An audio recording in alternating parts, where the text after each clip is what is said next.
Contractor कौन होता है? तो कोई व्यक्ति हो सकता है या फिर कोई ऑर्गेनाइजेशन हो सकती है ना, जो क्या करती है, जो है कि क्लाइंट के बिहाफ में क्लाइंट के सर्टेन जो है कि एक्टिविटी को परफॉर्म करती है। अब ये जो एक्टिविटी को परफॉर्म करने का जो काम है, वो हो सकता है कि क्लाइंट के जो है कि इनडायरेक्ट सुपरविजन और जो है कि कंट्रोल में हो, मीन्स ये क्लाइंट के डायरेक्ट कंट्रोल में काम नहीं करती है ना। कंट्रैक्टर क्या होता है? ये कोई व्यक्ति हो सकता है या फिर कोई जो है कि ऑर्गेनाइजेशन मीन्स संस्था हो सकती है, ठीक है, जो किसी क्लाइंट का जो है कि सर्टेन कुछ वर्क जो है कि क्लाइंट के बिहाफ में क्लाइंट के यहाँ जो है कि करती है, ठीक है, समझे। देन है आपका क्लाइंट। अभी हम लोग कॉन्ट्रैक्टर पढ़े, कॉन्ट्रैक्टर के अंदर एक टर्म आ रहा है क्लाइंट, है ना, समझेंगे क्लाइंट कौन है। कर रहा है ए पर्सन और organization who engage a contractor, ठीक है। अब क्लाइंट जो है ये भी कोई व्यक्ति हो सकता है या फिर कोई कंपनी हो सकती है जो किसी कॉन्ट्रैक्टर को शामिल करती है ना, अपने एक्टिविटी के अंदर, ठीक है। जैसे फॉर एग्जाम्पल, है ना, अभी इस चीज को, इस टर्म को बहुत ही सिंपल लैंग्वेज में समझेंगे, है ना। जैसे आपको अपना खुद का बिल्डिंग बनाना है ना, आप क्या करते हैं, किसी ठेकेदार को पकड़ते हैं, मीन्स कॉन्ट्रैक्टर, ठीक है। वो क्या करता है, वो आपके काम को क्या करता है, आपके काम को करता है, लेकिन आपके डायरेक्ट सुपरविजन और कंट्रोल में नहीं करता है, ठीक है। तो ऐसा व्यक्ति, ठीक है, जो किसी दूसरे के अंदर जो है कि किसी दूसरे के जो है कि अंडर में जो है कि किसी दूसरे के काम को, है ना, किसी दूसरे के काम को करे, है ना, वो काम हो सकता है कि उसका डायरेक्ट सुपरविजन में नहीं हो, तो उस व्यक्ति को या फिर कोई अगर ऑर्गेनाइजेशन है तो उसको हम लोग कॉन्ट्रैक्टर बोलते हैं, ठीक है। और जो जिसके अंडर में, जिसके यहाँ वो काम करता है ना, उसको हम लोग क्लाइंट बोलते हैं। मीन्स जो काम देता है वो क्लाइंट है, जो काम लेता है वो कॉन्ट्रैक्टर है, ठीक है, समझे। क्लाइंट और कॉन्ट्रैक्टर, क्लाइंट कौन है? जो काम दे रहा है, ठीक है, जो कॉन्ट्रैक्टर को हायर कर रहा है ना, जो कॉन्ट्रैक्टर को इंगेज कर रहा है अपने एक्टिविटी के अंदर, वो क्लाइंट है, समझे। और जो एक्टिविटी जो है कि आपका जो है कि क्लाइंट के अंडर में कर रहा है ना, या किसी दूसरे के यहाँ जाके कर रहा है, उसको हम लोग क्या बोलते हैं, कॉन्ट्रैक्टर बोलते हैं, ठीक है, समझे। जैसे आपका रिलायंस हो गया, है ना, अभी ये समझेंगे, बहुत ही सिंपल एग्जांपल, है ना। अभी रिलायंस हो गया, अभी रिलायंस के अंदर में क्या है, बहुत सारी कंपनियां जो है कि काम करती है, ठीक है। तो रिलायंस के प्रीमाइसेस के अंदर, है ना, डिफरेंट टाइप का एक्टिविटी परफॉर्म करने के लिए डिफरेंट जो है कि ऑर्गेनाइजेशन है, ठीक है, डिफरेंट कंपनी है, तो उस कंपनी को हम लोग कॉन्ट्रैक्टर बोलेंगे, ठीक है, क्या बोलेंगे, कॉन्ट्रैक्टर। लेकिन उसको हायर कौन किया, उसको जो है कि शामिल कौन किया, रिलायंस, तो रिलायंस कौन हो जाएगा, क्लाइंट हो जाएगा, समझे। क्लाइंट और कॉन्ट्रैक्टर, कॉन्ट्रैक्टर मीन्स जो किसी दूसरे के यहाँ, है ना, किसी दूसरे के एक्टिविटी को परफॉर्म करता है, ठीक है, हो सकता है उसका डायरेक्ट सुपरविजन में ना हो, है ना, तो उस व्यक्ति को या फिर उस ऑर्गेनाइजेशन को कॉन्ट्रैक्टर बोलेंगे। और जो इंगेज करता है, जो शामिल करता है ना, उसको हम लोग क्लाइंट बोलते हैं, ठीक है, जो हायर करता है उसको क्लाइंट बोलते हैं। क्लियर? कोई डाउट है इसमें? कोई डाउट है क्लाइंट और कॉन्ट्रैक्टर? बताएंगे किसी को कोई डाउट है क्लाइंट और कॉन्ट्रैक्टर में? महेश जी, क्लियर हुआ क्लाइंट और कॉन्ट्रैक्टर? हाँ सर। ओके, चलिए। फर्दर है मैनेजिंग कॉन्ट्रैक्टर। जैसे सपोज डेट, मान लीजिए, है ना, आपके साइट पे अगर कोई कॉन्ट्रैक्टर आ रहा है ना, जैसे आपका साइट पे, ठीक है, अभी आप क्या है, सुरक्षा अधिकारी है ना, मीन सेफ्टी ऑफिसर है। तो सेफ्टी ऑफिसर के तौर पे जैसे ऐसा समझिए, है ना, कि आपके साइट पे, ठीक है, अभी हेल्थ एंड सेफ्टी इंप्रूवमेंट करना है। क्या करना है? हेल्थ एंड सेफ्टी इंप्रूवमेंट करना है। जैसे किस टाइप का इंप्रूवमेंट? जैसे आपका साइट पे आने जाने का जो रूट है, एक एग्जांपल सिनेरियो से समझेंगे, ठीक है। जैसे मान लीजिए आप सुरक्षा अधिकारी है ना, सुरक्षा अधिकारी ही हैं और बनने वाले भी हैं कोर्स को करने के बाद, ठीक है। तो आप सुरक्षा अधिकारी हैं और आपके साइट पे क्या करना है, आपको हेल्थ एंड सेफ्टी इंप्रूवमेंट करना है, मीन स्वास्थ्य और सुरक्षा में जो है कि आपको सुधार करना है, ठीक है। जैसे किस तरीके के सुधार करना है, तो आपका साइट पे जो आने जाने का रूट है, ठीक है, जो रास्ता है, ठीक है, वो एक ही रास्ता है, उसी रास्ता पे जो है कि आपका जो है कि पैदल चलने वाला व्यक्ति भी आता जाता है, और जो है कि व्हीकल जो होती है, गाड़ी भी जो होती है, वो भी उसी रास्ते से आती जाती है। तो आपको, आप यहाँ क्या है, रिस्क है कि जो है कि जो व्हीकल है उससे पीपल को इंजुरी हो सकता है, मीन्स व्यक्ति को इंजुरी हो सकता है, चोट लग सकता है, दुर्घटना हो सकता है ना। तो आप यहाँ इंप्रूवमेंट चाहते हैं, आप चाहते हैं कि दोनों के रूट को हम क्या करें, अलग कर दें। क्या चाहते हैं? दोनों के रूट को आप क्या चाहते हैं कि हम अलग कर दें, ठीक है। लेकिन दोनों के रूट को अलग करने के लिए क्या करना पड़ेगा, वेरिफिकेशन करना पड़ेगा, हार्ड वेरिफिकेशन करना पड़ेगा। ठीक है, तो अभी हार्ड वेरिफिकेशन करने के लिए आप किसी बाहरी व्यक्ति को हायर करते हैं, है ना, या फिर किसी कंपनी को हायर करते हैं, जिसका बेसिकली काम क्या है, जो आपका जो है कि स्पेशलाइज हो, ठीक है, वेरिफिकेशन के लिए, ठीक है, जो परफेक्ट हो, कॉम्पिटेंट हो, है ना, किस चीज के लिए, वेरिफिकेशन के लिए आप उसको हायर करते हैं। किस लिए, वेरिफिकेशन के लिए, कि आपके कंपनी के अंदर जो है कि आपका जो आने जाने का जो रूट है ना, उसको बैरिकेड करे, है ना, सेपरेट करे। ठीक है, इसके लिए आप उसको हायर करना चाहते हैं, समझे। तो अभी आप अपने कंपनी में ये जो हायरिंग कर रहे हैं, है ना, तो ये हायरिंग किस बेस पे करेंगे, किसी कॉन्ट्रैक्टर को आप सेलेक्ट कर रहे हैं तो सिलेक्शन किस बेस पे करेंगे, है ना, इससे भी सिंपल समझेंगे। अभी ये एक सिनेरियो समझे, इसके अलावा दूसरा सिनेरियो, जैसे फॉर एग्जांपल आपको अपना घर बनाना है, क्या करना है, आपको अपना घर बनाना है, ठीक है, तो आपको क्या करना पड़ेगा, किसी कॉन्ट्रैक्टर को जो है कि चूज करना पड़ेगा, है ना।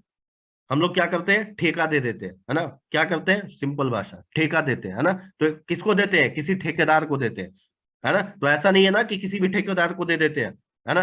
बहुत सारी चीजें हम लोग जो है कि देखते हैं, फिर हम किसी ठेकेदार का चयन करते हैं, है ना, किसी ठेकेदार को सिलेक्ट करते हैं कि कौन हमारे लिए बेस्ट होगा, है ना, कौन हमारे जो है कि हमारे बिल्डिंग का निर्माण करेगा, है ना, समझे। क्या करते हैं, सिलेक्शन करते हैं। ठीक है, जैसे हम अपना, है ना, जैसे बेसिकली आम जिंदगी में जो हम अपना जो है कि जैसे अपना घर बना रहे हैं, तो उसके लिए हम लोग किसी कॉन्ट्रैक्टर का चयन करते हैं, वैसे ही कंपनी के अंदर भी किसी भी टाइप के एक्टिविटी को जो है कि करने के लिए अगर किसी कंडक्टर का हम चयन कर रहे हैं, ठीक है, तो हम लोग बहुत सारी चीजें हैं जिसके ऊपर हम लोग ध्यान देते हैं। ठीक है, तो अभी हम लोग समझेंगे कि प्री सिलेक्शन मीन्स सिलेक्शन से पहले, मीन्स जब हम लोग किसी कंट्रैक्टर को सिलेक्ट करते हैं तो उसके सिलेक्शन से पहले थिंग्स यू शुड चेक, ठीक है, क्या क्या चीजें हैं जो आपको चेक करनी चाहिए। ठीक है, समझे। जैसे अगर आप किसी कॉन्ट्रैक्टर को हायर कर रहे हैं अपने ऑर्गेनाइजेशन के अंदर किसी भी टाइप के एक्टिविटी को करने के लिए, है ना, तो क्या क्या चीजें आप चेक करेंगे, ठीक है, ताकि आप यह सुनिश्चित कर सके कि आपने जिस कॉन्ट्रैक्टर का चयन किया है वो कॉन्ट्रैक्टर आपके एक्टिविटी के लिए क्या है, बेस्ट है। ठीक है, समझे। इसके लिए क्या क्या चीजें देखेंगे तो समझेंगे। फर्स्ट कर है आपका हेल्थ एंड सेफ्टी पॉलिसी। क्या है, हेल्थ एंड सेफ्टी पॉलिसी। अभी हेल्थ एंड सेफ्टी पॉलिसी क्या है, तो ये एक रिटेन डॉक्यूमेंट होता है। क्या होता है, यह एक लिखित कागजात होता है जो कि कंपनी का जो है कि ओवरऑल एम और ऑब्जेक्टिव को शो करता है, मीन स्वास्थ्य और सुरक्षा के प्रति कंपनी का लक्ष्य क्या है, उद्देश्य क्या है ना, उसको दर्शाता है कौन, हेल्थ एंड सेफ्टी पॉलिसी, समझे। तो ये पॉलिसी को हम लोग चेक करते हैं, बेसिकली ये कमिटमेंट होता है, पॉलिसी जो होता है ये कमिटमेंट होता है, मीन्स कंपनी का जो सबसे टॉप मोस्ट सीनियर पर्सन होता है, जैसे एमडी, है ना, जो मैनेजिंग डायरेक्टर होते हैं, उनके द्वारा कमिटमेंट किया जाता है कि वो अपने कंपनी के अंदर क्या क्या जो है कि एक्शंस ले रहे हैं, है ना, क्या क्या चीजें कर रहे हैं जिससे जो है कि उनके कंपनी के अंदर जो काम कर रहे हैं वर्कर है वो स्वस्थ और जो है कि आपका सुरक्षित रहे। ठीक है, तो उसमें क्या होता है, कमिटमेंट होता है ना, एम होता है, ऑब्जेक्टिव होता है, मीन्स लक्ष्य होता है, उद्देश्य होता है। Means health and safety policy जो है ये क्या है, एक लिखित कागजात है जो कंपनी के लक्ष्य और उद्देश्य को शो करता है ना, कि कंपनी का लक्ष्य और उद्देश्य क्या है स्वास्थ्य और सुरक्षा के प्रति। ठीक है, तो हम लोग ये पॉलिसी को चेक करते हैं। ठीक है, अभी हम लोग क्या है, सुरक्षा अधिकारी है, तो हमारा फर्स्ट सेक्शन क्या है, हेल्थ एंड सेफ्टी पॉलिसी को चेक करना। क्यों पॉलिसी को ही चेक करते हैं, जैसे फॉर एग्जाम्पल आप किधर भी जॉब लेने के लिए जाते हैं, है ना, आप किधर जाते हैं, कभी भी आप जो है कि जॉब के लिए अप्लाई करते हैं तो पहले क्या मांगा जाता है ना, रिज्यूमे। क्या जाता है आपका, रिज्यूमे। आपसे पहले इंटरव्यू में आपसे पहले कौन पहुंचता है, आपका रिज्यूमे। ठीक है, कौन पहुंचता है, आपका रिज्यूमे। आपका रिज्यूमे क्या करता है, आपको रिप्रेजेंट करता है। क्या करता है, आपको रिप्रेजेंट करता है। मिस जो आपका जो रिक्रूटर है, ठीक है, जो रिक्रूटर है उसके पास आपसे पहले आपका रिज्यूमे जाता है और आपका रिज्यूमे आपको रिप्रेजेंट करता है कि आप क्या है ना, आप कैसे हैं, आपके अंदर क्या क्वालिटी है। ठीक है, सेम वैसे ही हेल्थ एंड सेफ्टी पॉलिसी जो होता है ये कंपनी को रिप्रेजेंट करने का काम करता है। ठीक है, समझे। तो सबसे पहला एक्शन क्या लेना है हमें, हेल्थ एंड सेफ्टी पॉलिसी को चेक करना है। ठीक है, सिंपल भाषा में बोले सेफ्टी पॉलिसी क्या है, तो यह एक जो है कि आपका लिखित कागजात है जो कि कंपनी के जो है कि लक्ष्य और उद्देश्य को शो करता है स्वास्थ्य और सुरक्षा के प्रति, समझे। तो इसको हम लोग चेक करेंगे। इसके अलावा रिस्क असेसमेंट, ठीक है, क्या चेक करेंगे, रिस्क असेसमेंट को। रिस्क असेसमेंट क्या होता है, रिस्क असेसमेंट जो है बेसिकली क्या है, यह एक प्रक्रिया होता है जिसके थ्रू हम अपने वर्क प्लेस पे जो भी हमारे वर्क प्लेस पे जो भी एक्टिविटी हो रहा होता है, उस एक्टिविटी में जो खतरा होता है उसको हम लोग पहचानते हैं, उसके अंदर जो जोखिम होता है, खतरा के अंदर जो जोखिम होता है उसका मूल्यांकन करते हैं, उसके बेस पे प्रॉपर कंट्रोल मेजर को लेते हैं ताकि हम अपने एक्टिविटी को सेफली कंप्लीट कर सके। ठीक है, तो ये जो हमारा कंप्लीट प्रोसेस होता है, ठीक है, जिसके अंदर हम लोग खतरा को पहचानते हैं, रिस्क का मूल्यांकन करते हैं, प्रॉपर कंट्रोल मेजर को लेते हैं, ठीक है, इसी प्रोसेस को हम लोग क्या कहते हैं, रिस्क असेसमेंट कहते हैं। ठीक है, तो जो कंट्रैक्टर है जिसको हम लोग हायर करने जा रहे हैं, उसका जो रिस्क असेसमेंट है उसको भी हमें चेक करना है ना। इससे पता लगेगा कि वो कितना इफेक्टिव रिस्क असेसमेंट अपने वर्क प्लेस पे कर रहा है। ठीक है, उसका रिस्क असेसमेंट से क्या पता चलेगा, उसका क्वालिटी का पता लगेगा। ठीक है, तो हमें रिस्क असेसमेंट भी चेक करना है। ठीक है, further qualification and training record. ठीक है, अभी कंट्रैक्टर क्या है, ये जो है कि कोई ऑर्गेनाइजेशन है, हमारा काम को कौन करेगा, वर्कर करेगा, है ना, कौन करेगा, वर्कर करेगा। कैसा वर्कर, जो कंट्रैक्टर के द्वारा आ रहा है ना, समझे। और उन वर्करों को मैनेज करने वाले जो है ये लोग काम करेंगे। ठीक है, तो ये जो कंट्रैक्टर के जो व्यक्ति हैं, ठीक है, जो हमारे कंपनी के अंदर काम करेंगे, ठीक है, उनका क्वालिफिकेशन क्या है, ठीक है, किस लेवल का ट्रेनिंग उनको मिला हुआ है, हमारा जो काम है ना, जिस काम के लिए हम उसको हायर कर रहे हैं, क्या उसके पास उस चीज के लिए क्वालिफिकेशन है, क्या उसको जो है कि ट्रेनिंग मिला है इस तरीके का काम को करने का, वो ट्रेंड है। ठीक है, इस चीज को सुनिश्चित करने के लिए हम लोग क्या करते हैं, जो कंट्रैक्टर है उसके स्टाफ के क्वालिफिकेशन और ट्रेनिंग रिकॉर्ड को भी चेक करते हैं। ठीक है, इसके अलावा मेंबरशिप ऑफ प्रोफेशनल ऑर्गेनाइजेशन, जो कंट्रैक्टर है, कंट्रैक्टर के पास किसी प्रोफेशनल ऑर्गेनाइजेशन का मेंबरशिप है या नहीं है, उसको चेक करते हैं। ठीक है, अभी ये मेंबरशिप क्या होता है, जैसे आप अगर जैसे बेसिकली जैसे अभी आप लोग नेबोश आईजीसी करेंगे, कर रहे हैं, है ना, तो क्या है, नेबोश आईजीसी करने के बाद, ठीक है, आप जो है कि जो है कि आप टेक आयोश, है ना, टेक आयोश जो है कि एक मेंबरशिप होता है, ठीक है, जो कि आयोश के तरफ से होता है, उसके लिए अप्लाई कर सकते हैं। ठीक है, अभी उसको अप्लाई करने का बेनिफिट क्या है, जो भी day by day health and safety changes होते हैं, है ना, जो भी आपका जो है कि अपडेशन होता है, उससे आप अवेयर रहेंगे, है ना, समझे। इंटरनेशनली, है ना, आप जो है कि हेल्थ एंड सेफ्टी जो है कि आप मैटर से अवेयर रहेंगे। ठीक है, उस मेंबरशिप को लेने से आप अपने नॉलेज को डे बाय डे इंप्रूव कर सकते हैं, है ना, उस मेंबरशिप से।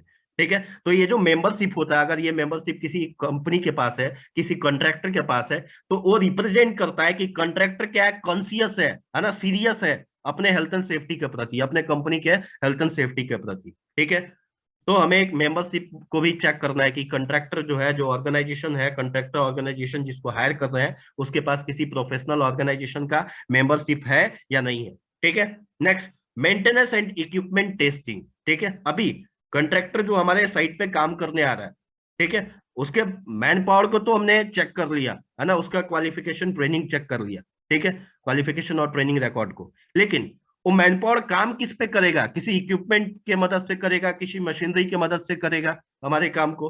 तो जो इक्विपमेंट और मशीनरी हमारे साइट पे लेके आएगा, है ना, क्या वो इक्विपमेंट और मशीनरी हमारे वर्क के लिए सुटेबल है, वेल मेंटेन्ड कंडीशन में है या नहीं है, इसको चेक करने के लिए, इस चीज को सुनिश्चित करने के लिए हम लोग क्या करते हैं, उसका मेंटेनेंस और मेंटेनेंस एंड टेस्टिंग जो है कि रिकॉर्ड को चेक करते हैं। जो भी उसका इक्विपमेंट्स है, उस इक्विपमेंट का मेंटेनेंस और टेस्टिंग रिकॉर्ड को चेक करते हैं कि वो इक्विपमेंट जो है कि प्रॉपरली वेल मेंटेन कंडीशन में है या नहीं है, उसका proper time to time maintenance हो रहा है या नहीं हो रहा है। ठीक है, समझे। इसके अलावा प्रीवियस और करेंट क्लाइंट, अभी जिस कॉन्ट्रैक्टर को हम लोग हायर कर रहे हैं अपने जो है कि पार्टिकुलर एक्टिविटी को करने के लिए, इसके पहले वो किसका काम किया, ठीक है, इससे पहले उसका क्लाइंट कौन था, है ना, अभी वो करेंट में किसका काम कर रहा है, ठीक है, उसको हम लोग देखते हैं, समझे। अभी उससे पता लगता है, जैसे मान लीजिए अभी कोई कंट्रैक्टर है, रिलायंस में काम कर रहा है, ठीक है, अभी कोई कंट्रैक्टर है, ठीक है, अभी वो क्या कर रहा है, रिलायंस में काम कर रहा है, किस चीज का, अभी जो मैंने आपको सिनेरियो दिया है ना, जैसे आपका जो है कि रूट को जो है कि सेग्रीगेट करने का, सेपरेट करने का काम कर रहा है ना, और आपको भी उस काम को कराना है। ठीक है, तो आप क्या करेंगे, इजिली जो है कि उसको सिलेक्ट करेंगे, क्यों, क्योंकि वो जिस कंपनी के अंदर काम कर रहा है उसका रेपुटेशन क्या है, बहुत अच्छा है, बहुत बड़ी कंपनी है, बहुत अच्छी कंपनी है। ठीक है, समझे। तो हम लोग क्या करते हैं, जो उसका करेंट क्लाइंट है, ठीक है, और जो प्रीवियस क्लाइंट था उसको भी हम लोग जो है कि चेक करते हैं, उसका भी डॉक्यूमेंट चेक करते हैं कि इसका प्रीवियस कौन था, करेंट कौन है, ठीक है।